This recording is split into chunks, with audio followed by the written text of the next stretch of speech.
बिगार्ने, देशको एकता तोड्ने, देशलाई अग्रगमनको बाटोमा जानबाट व्यवधान खडा गर्ने त्यस्ताहरूलाई जनताले मत दिन्छ। केपी ओली कमरेडले आफू जस्तो छु अरू पनि सबै त्यस्तै छन् भन्ने सोच्नु भयो होला, सबै जाली झेली नै हुन्छन्, सबै सेटिङमै चल्छन् भन्ने ठान्नु भएको हो भने ओलीजी तपाईँ भ्रममा हुनुहुन्छ। पुष्पकमल दाहाल प्रचण्ड र माधव कुमार नेपाल यस पार्टीलाई, यस आन्दोलनलाई ध्वस्त पार्न लाग्नु भएको छ। उहाँहरूले राष्ट्रका हितहरूलाई कुठाराघात गर्न खोज्नु भएको छ।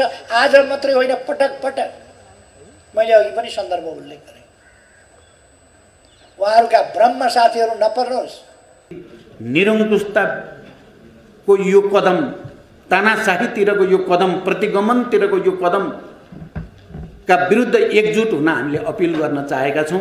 जुन कारणले केपीमा जनपछि जन अहङ्कार, जनपछि जन दम्भ, जनपछि झन निरङ्कुश हुने स्थिति बन्यो, त्यही मेरो कमजोरी हो। साँच्चै भनेको त्यो दस्तावेजमा लेखेको पनि छु मैले। यस्ता साथीहरू भेटिन्छन्, यस्ता कमेन्ट गर्नेहरू भेटिन्छन्, तर हामी त्यस्ता कमेन्टहरूबाट अल्मलिन पर्ने आवश्यकता हुँदैन। म साथीहरूलाई आग्रह गर्न चाहन्छु। अनि उहाँले प्रचण्डलाई त मटिया मेट पारिदिन्छु भन्ने मान्यता अनुसार तपाईँहरूले सुन्नुभएको छ नि कुर्सी कथा कुरा बोल्नु हो त, मेरो कुर्सी नै अध्यक्षबाट हटाउनु भयो। उहाँले अध्यक्ष जो अगाडिपट्टि बसिन्छ नि अध्यक्षता, दुईटा अध्यक्षको अगाडि हुन्थ्यो, उहाँ चाहिँले हटाउनु भयो। मैले बैठक सफल पारे बापत। टेलिभिजनमा हेरेको अस्तिको दिन त उहाँहरू त भव्य सोफामै ढलिमली गर्नुभएको रहेछ। भव्य सोफामा, सोफा विरोधीहरू, यी मौसमी कुरा। उहाँ सम्पूर्ण रूपले आफू नेपालको इतिहासबाट कलङ्कित भएर ध्वस्त नहुँदासम्म उहाँले मूर्खता गरिराख्ने बाहेक केही हुने छैन। उहाँ सफल हुने यो यात्रा होइन भनेर म प्रश्न गर्न चाहन्छु। दुईजना मान्छेका स्वार्थ, महत्त्वाकांक्षा, पद पैसा र परिवारका लागि मरिमेट्न तयार हुने दुईजनाका पछाडि सती नजानुहोस्। अब रामबहादुर थापा बादल उता जानुभयो, मलाई त के लागेको छ भने उहाँले यता आउनको लागि तयार पारेको भाषण उता गएर गर्नुभयो जस्तो लाग्छ। त्यो भाषण सुन्दा यताको केन्द्रीय समितिको लागि दिनको लागि तयार पारे जस्तो छ।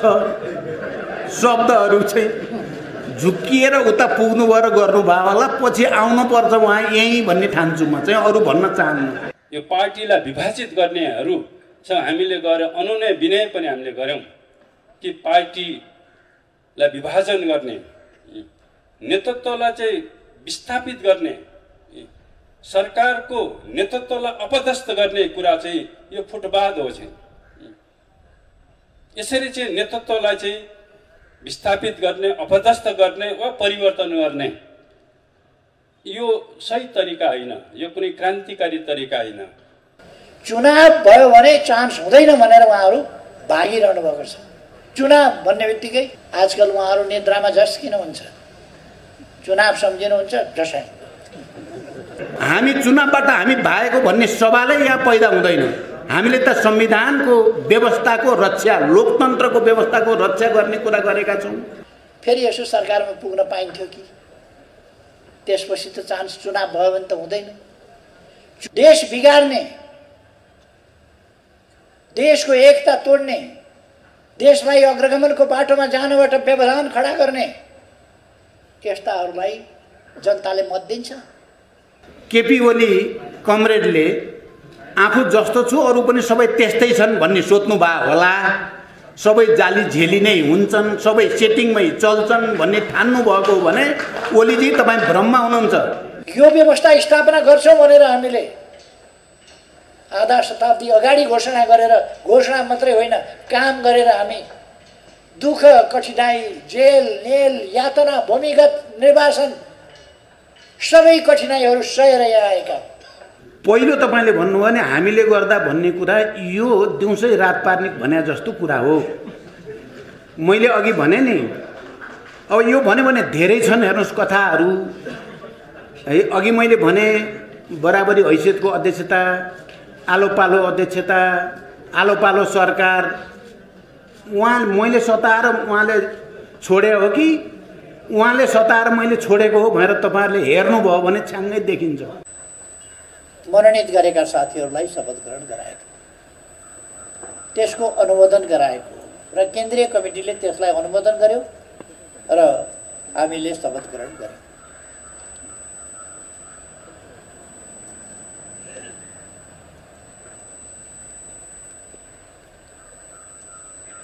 त्यस सँगसँगै दोस्रो संशोधित विधान लागू भएको छ।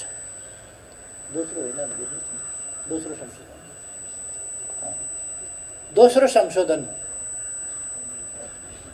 नेपाल कम्युनिस्ट पार्टी नेकपाको विधान दोस्रो संशोधन सहित लागू भएको छ।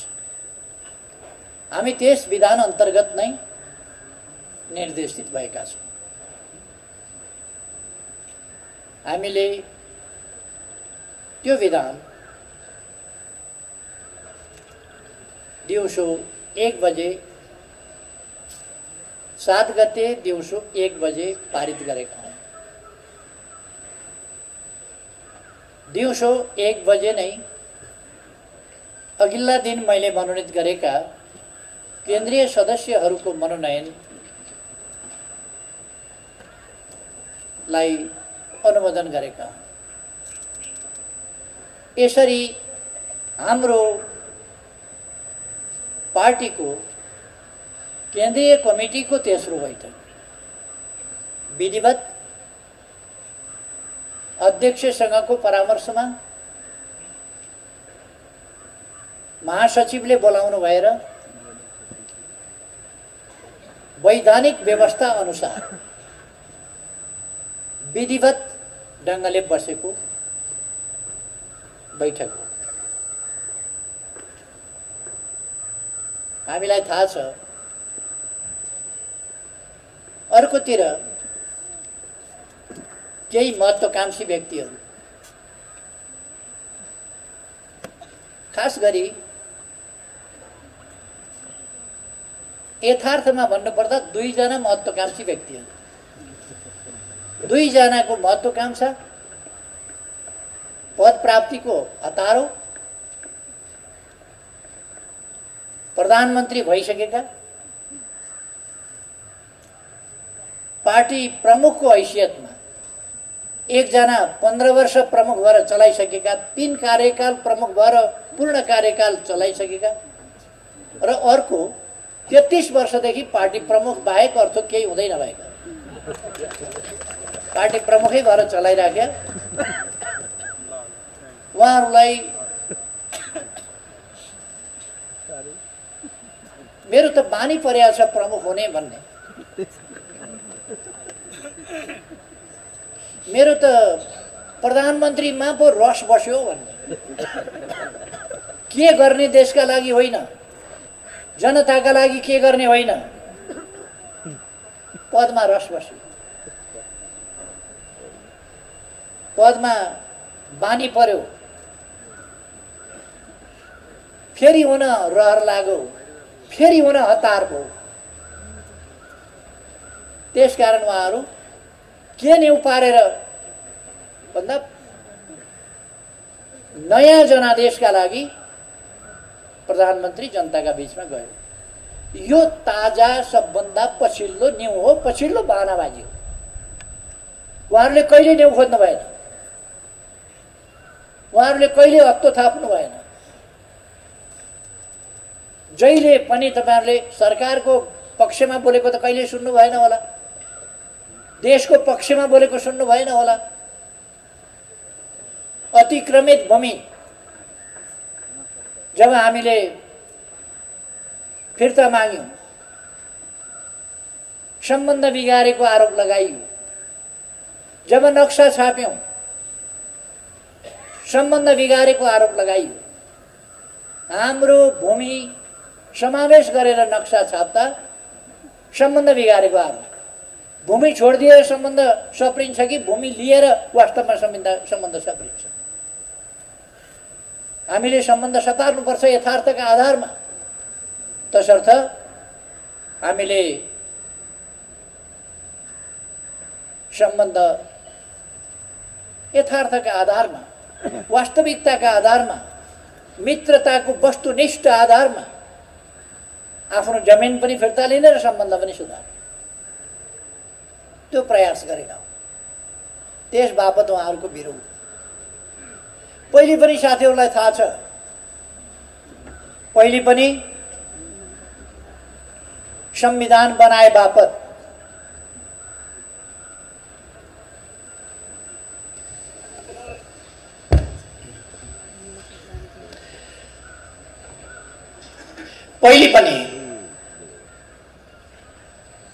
संविधान बनाए बापत नाकाबन्दीको डटेर सामना गरे बापत एउटा देश बेष्टित र एउटा देशमाथि भएको निर्भरता तोडेर अर्को छिमेकीसँग पनि यातायात र पारवहन सम्झौता गरेर देशलाई एउटा देश बेष्टितबाट, एउटा देशबाट घेरिएकोबाट भूजडित अथवा भूमिको बाटोबाट दुवैतिरका छिमेकीहरूबाट समुद्रसम्म र विश्वसम्म पुग्न सक्ने ढोकाहरू खोले बापत एउटा छिमेकीसँग सिमाना खुल्ला छ। अहिले असहज परिस्थितिमा पनि हामीले 14 वटा नाकाहरू खुल्ला राखेका छौँ। अर्को छिमेकीसँग बाटो छैन। त्यस्तो अवस्थामा हामीले केही महत्त्वपूर्ण नाकाहरू खोल्यौँ देश बापत। दुर्गम ठाउँका जनतालाई सुगममा परिणत गराउने प्रयास गर्यौँ देश बापत। पहिले पनि चर्को विरोध भएको थियो। मैले हिजोको एउटा टेलिभिजन अन्तर्वार्तामा पनि भनेको थिएँ, वास्तवमा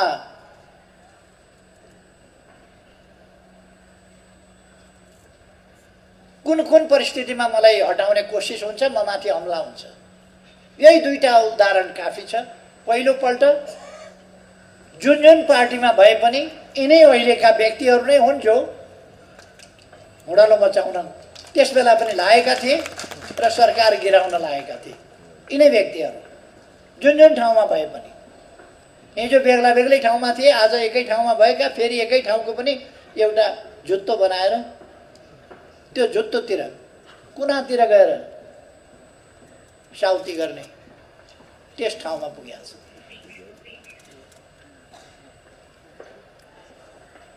देशभरिका जनताका भावना विपरीत, देशको आवश्यकता विपरीत, यति बेला हाम्रा उपलब्धिहरूलाई रक्षा गर्नुपर्ने, तिनलाई सुदृढ गर्नुपर्ने, तिनलाई अगाडि बढाउनु पर्ने, त्यसका लागि हामी एकजुट भएर जानुपर्ने आवश्यकता विपरीत तमाम कार्यकर्ताको मन रुवाएर एकतामा भाँजो हालेर दुनियाँलाई तमासा देखाएर प्रहसन गरेर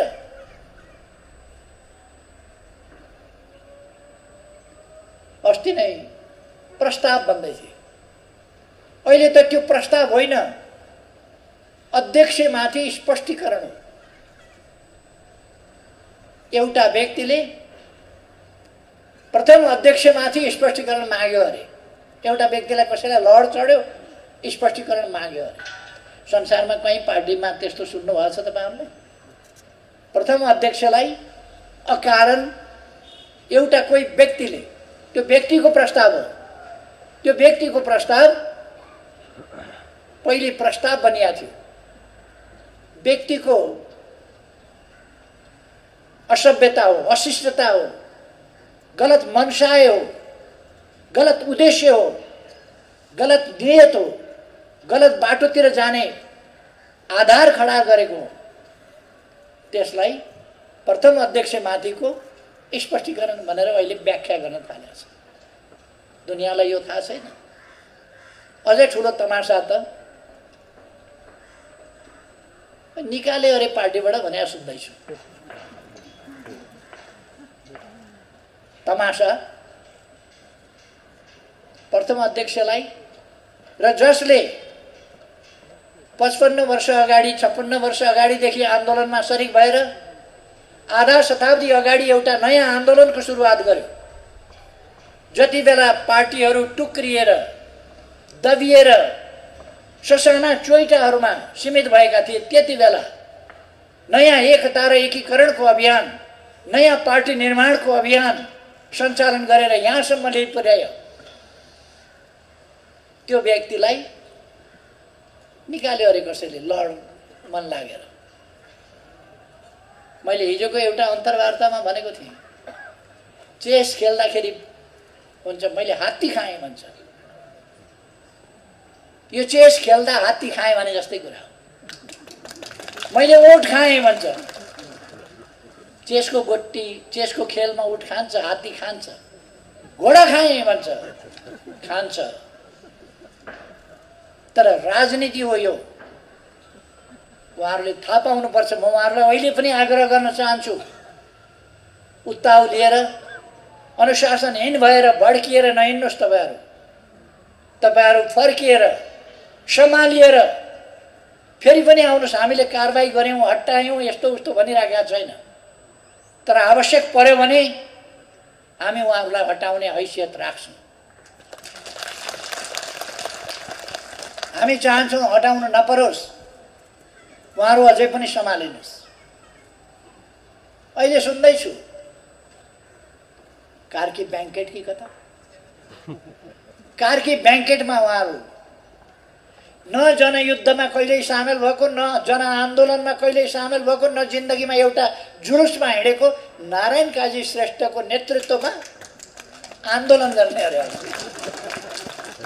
न जनयुद्धमा हिँड्या, न जनआन्दोलनमा हिँड्या, न एउटा जुलुसमा हिँड्या। जनयुद्धको नेतृत्व गरेको हुँ भन्ने प्रचण्ड खुल्ला भइसक्दाखेरि नारायण काजी भन्ने मान्छे अन्तर्वार्ता दिँदा कति डराएका होलान्। प्रचण्ड खुला भइसके, त्यसका कमान्डर रामबहादुर थापा बादल खुला भइसके, पर्दा पछाडिबाट यस्तो गरेर हात घुसारेर हात मिलाउने मान्छे उतै छ। पर्दा पछाडि मान्छे हात मात्रै अगाडि सारेर हात मिलाउने। टेलिभिजनलाई अन्तर्वार्ता दिँदा पर्दा टाँगेर अन्तर्वार्ता दिने। गोलीका पर्रा छुटिरहेका बेला जनता सडकमा उत्रिएर यत्रो परिवर्तन ल्याए। भूमिगत हिँडेर यत्रो परिवर्तन ल्याए। ज्यान जोखिममा राखेर यत्रो परिवर्तन ल्याए। परिवर्तन ल्याइसकेपछि पनि, लोकतन्त्र आइसकेपछि पनि एउटा मान्छे पर्दाभित्र हात निकाल्छ। एउटा मान्छे पर्दाभित्रबाट इन्टरभ्यू दिन्छ। उसको नेतृत्वमा आन्दोलन कठै गर खुट्टी हेर्दै आन्दोलन केका लागि? प्रधानमन्त्रीले नयाँ जनादेशका लागि जनतामा जाने भनेर घोषणा गर्यो। अब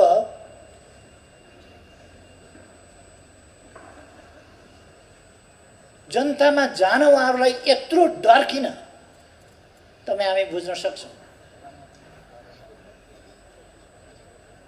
उहाँहरूको टाउको ठुलो छ, विशाल, खुट्टा चाहिँ यत्रा छ। तल जनाधार चाहिँ यस्तो छ, माथि चाहिँ बढ्दै जाँदा माथि चाहिँ ठुलै छ, तल जनाधार चाहिँ खुम्चिया छ, सानो छ। जनताले यस्ता मान्छेहरूलाई, यस्ता तत्त्वहरूलाई देश बिगार्ने, देशको एकता तोड्ने, देशलाई अग्रगमनको बाटोमा जानबाट व्यवधान खडा गर्ने यस्ताहरूलाई जनताले मत दिन्छ। त्यसकारण उहाँहरूलाई के लागेको छ भने अलिक 1-1.5 वर्ष भए पनि संसद पुनर्स्थापना गरेर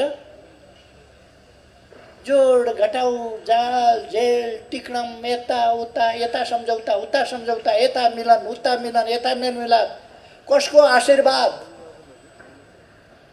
आदिबाट फेरि यसो सरकारमा पुग्न पाइन्थ्यो कि?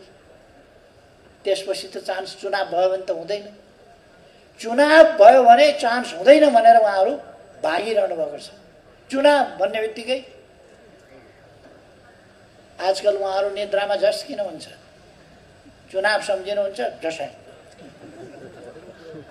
जनताको भोट सम्झिनुहुन्छ झस्याङ। यो झस्याङ हुनु पर्दैन। आउनु यो मेन स्ट्रिममा महाअभियानमा सामेल हुनुहोस्। म तपाईँहरूलाई आग्रह गर्न चाहन्छु, आउनुहोस् अहिले पनि यस महाअभियानमा सामेल हुनुहोस्। किन संसद विघटन गर्नु पर्यो? अरू थुप्रै कुरा छोडिदिनुहोस्। यही किचकिच, यही झमेला, पार्टीभित्रै सधैँ हिँड्न खोज्यो खुट्टा समाउने, हिँड्न खोज्यो अल्झाउने, हिँड्न खोज्यो धराप थाप्ने, हिँड्न खोज्यो अल्झो लगाउने, अल्झाउने। देशकै समय देश हाँक्नु पर्ने बेलामा, देशलाई अगाडि बढाउनु पर्ने बेलामा सरकारलाई पनि अगाडि बढ्न नदिने, सरकारलाई गतिशील ढङ्गले हाँक्नु पर्ने पार्टी, त्यो पार्टी अल्झिनु पर्ने केमा भन्दा दिनै पिछेका गफ फिट्नेहरूका कुरामै अल्झिनु पर्ने। उनीहरू गफ फिटेर बस्छन्, त्यसैमा अल्झिनु। दिनै पछि बैठक चाहिने, बैठक चाहियो, बैठक बस्नु पर्यो, बैठक बस्नु पर्यो, बैठक चाहियो, बैठक चाहियो। हामी सधैँ बैठकै बसिराख्यौँ भने के हुन्छ होला? बैठकै मात्रै बसिरहने होइन, आवश्यक निर्णय गर्ने, जनताका बिचमा जाने, प्रचार प्रसार गर्ने, सङ्गठन गर्ने, जनतालाई